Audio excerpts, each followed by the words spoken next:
Hello সোনামণিরা, তোমরা সবাই কেমন আছো? আশা করি তোমরা সকলে ভালো আছো। আজকে তোমাদের জন্য নিয়ে আসলাম জেনারেল নলেজ, নানা রকমের পাখির সম্পর্কে ধারণা আজকে তোমরা জানতে পারবে, জানা অজানা তথ্য। চলো শুরু করা যাক। আমাদের জাতীয় পাখির নাম কি? ময়ূর। কোন পাখি জলের নিচে ডুব দিতে পারে? পানকৌড়ি। কোন পাখি উড়তে পারে না? উট পাখি। কোন পাখি ঝাড়ুদারের কাজ করে? কাক। কোন পাখি মানুষের মতো হাঁটে? পেঙ্গুইন।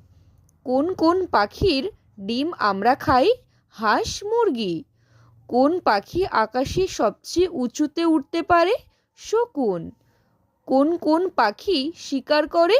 চিল, বাজ, ঈগল। যদি তোমরা এরকম ভিডিও আরও পেতে চাও, আমার চ্যানেলটি সাবস্ক্রাইব করে আমার পাশে থাকো।